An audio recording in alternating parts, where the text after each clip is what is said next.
What's going on, YouTube? My name is Shwayne, folks, and today I'm going to be talking about my journey house hacking a duplex and creating $80,000 in equity.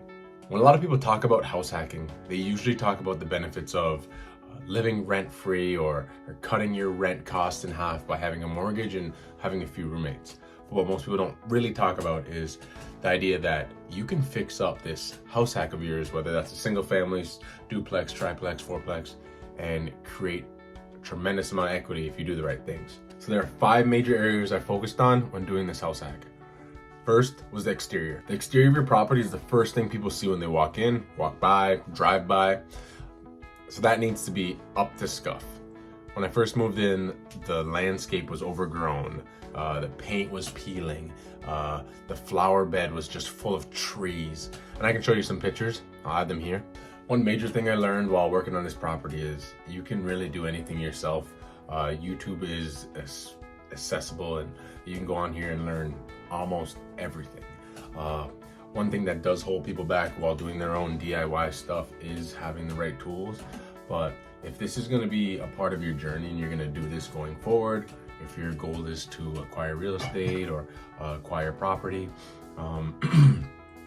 buying tools is an asset. They're a part of your business and they help you save money. So maybe you buy a chainsaw, which I did, and I did a lot of the cutting down of the trees in the front yard. Buying that chainsaw saved me thousands of dollars for sure. I had quotes come out, and quotes to cut down even half the trees were $1,200. Half the trees in the front. Plus, as you'll see, I'll show some videos, there was major trees, a bunch of trees in my backyard, and I went out there and I chopped a bunch of them down. Got in a little trouble, but that's okay. Still, it was cheaper to cut them down myself and pay the fine that I got fined than it was to pay an exterior company to just do the front. So I think realizing that buying stuff yourself, buying these tools will help you in the long run, and you know it's a one-time expense and it pays off. It'll pay off every time you use it. The next major thing in trying to create value and equity in a property is paint.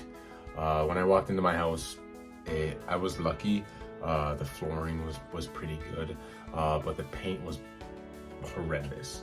A lot of listing pictures that were on the original listing photo were pretty good, but what it was you get in here and you look around and the paint was disgusting, and the people before me were smokers, so it smelled like smoke.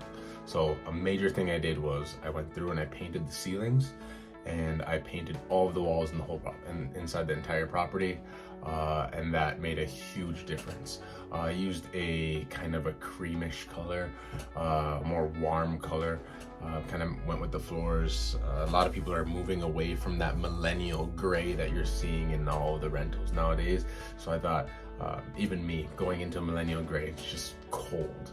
So I wanted something more warm, and I was able to do that with this color here that I'll insert because I don't remember. Another thing I did through the whole entire house was I changed out all of the light switches and receptacles. They were the old brown, yellow looking ones that were super dirty, especially because there was a smoker who lived in the house.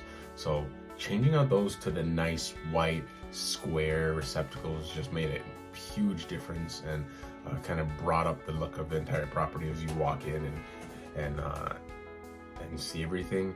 It also made everything a little more functional.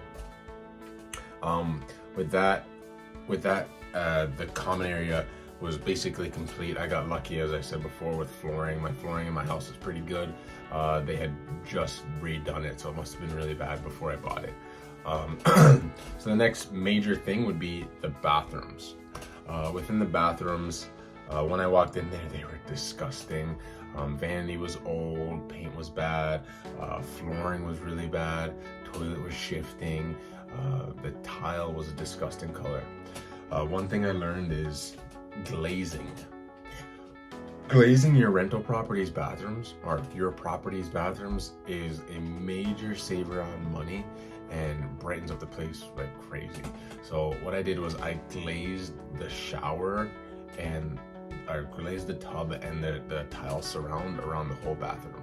That brightened up the whole place completely. The next thing I did was I bought a new vanity, and it wasn't a new vanity, it was just new to me. So I got it, and I used this product that I'll put a picture of right here, and I painted over the vanity, changed the color. I like the vanity top, so just needed a different color for my liking, and did that. Cost me, the vanity was actually free, and the paint was maybe 25 bucks. So brand new vanity for $25. And then what I did was I changed out the flooring in the bathroom. So those four things: painting the walls, glazing, changing out the vanity, and light. I changed out the light as well. So those things gave me a whole new bathroom for under $300, and it made a huge difference compared to what it was before. I did this in my upstairs bathroom, and I did this in my downstairs bathroom. The next major thing after bathrooms is your kitchen. Kitchen is one of those places that people spend a lot of time in. People really enjoy being in the kitchen. So what they want is, they want it to be clean, they want it to be nice, they want it to be functional. And yeah, from there I was able to, I had these old wooden cabinets. And you'll see a theme in this video is a lot of the stuff that I did was because I'm not made of money. So what I had to do was be resourceful and use kind of my skills to kind of figure out how to make stuff look good without buying new stuff. So what I did was, with this one, this was one of the biggest jobs I did, was adding MDF to the front of all of the kitchen cabinets. This changed the look of them like crazy. They were just flat wood cabinets. And then I went outside, put in a bunch of work, and added MDF to the front, repainted all the cabinets, changed out all of the hardware and hinges, and now they're shaker cabinets. There's a few other things I could have done and still can do in the future, but for right now I think it's great. The floors are kind of a vinyl sheet that at some point I'll probably run my flooring right through, but for right now they're fine. The countertop is just a wood countertop. I'll probably get quartz at some point, but for right now it doesn't matter because it's still functional, and changing the cabinets alone makes it look great. On that same aspect of being in the kitchen, another thing I did was change out the faucet. A lot of people don't even think that, hey, just changing out the faucet and making it look nice changes kind of the whole feel of the sink in that area. So I added a nice modern faucet, and again, $40 on Amazon, made it look beautiful. Another thing I will add for the kitchen is appliances. So if you have nice new appliances, that makes a world of a difference. So walking into a property that has white, old, ugly appliances is not the best thing. I know a lot of you guys have been through it. You walk into, let's say you're gonna go rent, or you walk into a friend's house, you see the old white fridge and the old white stove. Yeah, it's functional, yeah, it does the job, but it doesn't do the thing that a stainless steel appliance does. So I got lucky with my appliances in my property. They were okay. I'm slowly switching them out now, but they were functional at the time. Just gave them a deep clean and continued to use them. But I just recently got a new fridge, and the next appliance will be a new stove. The next major thing is your common areas. So that would be your living room, your dining room, your hallways, your stairs going down to the basement if you have one, your stairs going up, and all of that. So one major thing I did, again, I'll add it again, the easiest way to build equity is really just paint. I painted all of the entire house. My living room, common rooms, they look amazing with just a coat of paint. And what I did as well, because as I said, there was a smoker in my property, I added some of vanilla scent to my paint, so that made everything smell super nice. Another thing that you can do, another tip, is you can rent an ozone machine. If there's nobody living in the property, and you can run that, and that'll kind of kill the scent in the house. Just make sure when you're done, you open the windows to air everything out. So that's one thing I did. Another thing in the common areas was I have stairs that go down into my basement. So what I did there is I sanded and refinished the floors so that they look good. I painted kind of up the walls and spray painted with black spray paint on the railings. A little bit of paint, a little bit of spray paint, a little bit of A little bit of muscle, a little bit of effort can make the whole place look amazing, and I'll show some pictures here as well. So on top of changing out all of the receptacles, and I know I brought this up a few times, but I changed out all of the lighting, all of the light fixtures. Not only changed out those light fixtures in the hallway and the kitchen, I'm adding LED. This is good for numerous reasons. Change out some of these old light fixtures that are burning a lot of electricity. I added LED everywhere. In my main living room, I didn't have any light in the living room. So what I did was, there was a switch at the front door that in these old 1960s built houses, this switch powers the outlet, and you're supposed to plug a lamp, you walk in, you flip the switch. I didn't like that. So what I did was I added pot lights through my living room, and I added them in 3 different zones so that you can flip on and flip off. This is something that I had a little help with from my neighbor, who's also kind of handy, but it's definitely something that if you do some research and you're handy at all, especially if you have attic access, completely doable for a DIYer. The next spot I'll be talking about is the bedrooms. So bedrooms are definitely the place that people spend the most time, right? It's where you sleep. You spend 8 hours in there or more, especially if you have your desk, or you read in your bedroom, or play games, watch TV. So one thing I found super important, and a lot of the bedrooms in my house were decent. Again, they just needed paint, but there was a add-on in my basement that I kind of went down there, and I was hoping to use it as an Airbnb. Kind of had a roommate in there for a little bit. It was pretty good, helped me live for free for about a year. Definitely had some conflicts, but it's part of the game. But in that bedroom, so I'll treat this bedroom as a normal bedroom. Let's say this was you bought a property and you walk in, one of the bedrooms is destroyed. Here's what I would do, and that would be exactly what I did down there. I would change out all the receptacles, as I said. I would change out the light switches. I would do a prime and paint. This bedroom is in the basement, so it had ceiling tiles. So what I did is I took down all the ceiling tiles and I repainted the railings down there, which were very yellow, but a little paint made them bright white. Got new ceiling tiles up there. What I also did was I took the trim. There was old brown trim like the rest of my house, but down there it just did not look very good at all. So I took the trim off all the way around and I re-put new trim. 5-inch baseboard, looked great. I also added some small stuff that may not be necessary in a normal bedroom, but they're just stuff that added a little touch, such as I added a little countertop down there. I changed out the old light fixture, which was an old light fixture with those bulbs, those big long bulbs, you know what I'm talking about, and I changed them to LED. So just these small little unique features that you can do to a room that changes your old house to make it look very modern.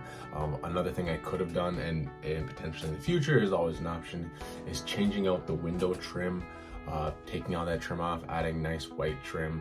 But one thing you'll find with older houses is if you have older windows, the wood trim kind of matches the windows. So you change out that wood trim to white trim, then you kind of got a little discrepancy.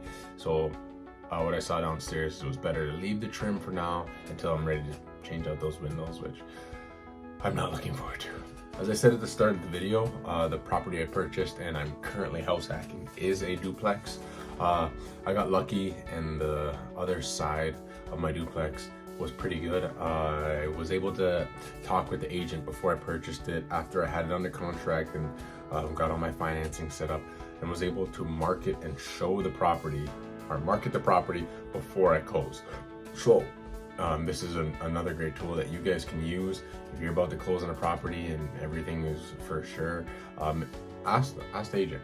Ask your agent, ask their agent if you're able to show the property or market it, put it on Zillow, put it on apartments.com, so that when it's time for you to move in, when you finally do close, you have people ready and lined up to come do showings right away. People are pre-qualified, people are ready to go. And that's only if you do buy a property that is vacant. My property was fully vacant. But one thing that did happen was I was able to show it, was able to get people in because the property was basically ready already. There's a few small things I went over there and did.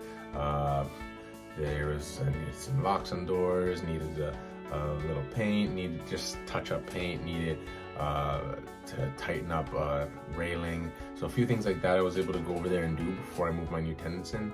But it was perfect because my new tenants moved in the same time I moved in. So I was getting income right away. So I know there's a lot of people out there just like me who love numbers when it comes to real estate. So I'll drop some numbers. I purchased this property at $405,000. It was on the market for a little bit and fell out of contract with somebody else, but then I was able to scoop in after and grab it. When I bought it, I asked for 3% and seller paid, and they paid it. So they gave me 3% towards my closing cost. One other thing that happened as well was that there was an AC, my mini split wasn't working, so they gave me a check for about $5,000 to fix that, and then they gave me another check for another $500 because there was something going on with the gutters were broken, and this had happened in between us, me getting on a contract, and so they just said, you know what, we don't want to deal with it, we'll give you $500 to get that fixed. The reason, or I guess I'll say, when I purchased the property was the height of interest rates.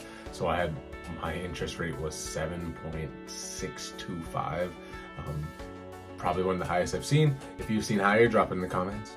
But the reason I got a appraisal, and the reason I know I'm up $80,000 in equity is, one, because I was doing all the stuff I needed to do to make sure to get there, knowing that 7.625 is crazy high. Not average, but for what you've been seeing for the last 5-10 years. So I wanted to refinance as soon as possible. I got I don't know if it's luck or a little bit of skill, but as soon as rates came down, I was able to track them with my broker, and I sniped a 5.99 right as they came down, and then popped back up. Was able to lock in right at the bottom. So that was great. So that changed my payment from $3,500 to $3,100, and with all the equity I was able to create, my property was now worth $480,000. So I think it was actually $484.99. I had to get 2 appraisals, so the first thing I did was refinance. So that's when I got that 5.99 rate. And then after that, I put a HELOC on my property, which I was able to put a HELOC on for $55,000.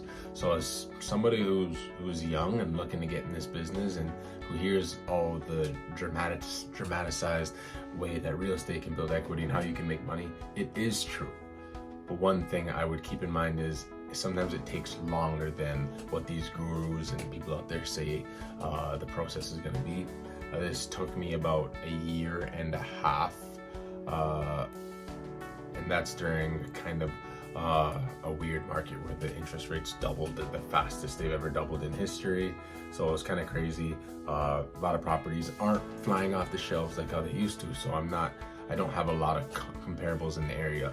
So I was really able to sneak one through in this type of market, but in a better market, this would have been amazing.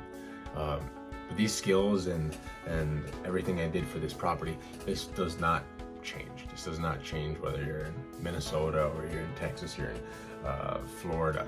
Wherever you are, the principles really do apply. And getting in there, buying something that's undervalued, buying something that needs a little work, needs a little love, and going in there. If you have to take stuff down, put it back in, paint, flooring, lights, make it look good.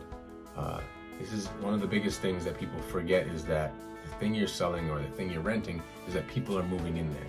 People are going to live there. So your goal should be, hey, would I be willing to live here? If so, then yeah, that's good. But if not, then there's some work that you gotta do. And I know sometimes there are some financial constraints that people go through, but just know YouTube is a vast library of everything. With all of this content, it can show you how to do literally everything. So really just buckle down, find yourself a weekend and get after it, because there's money to be made.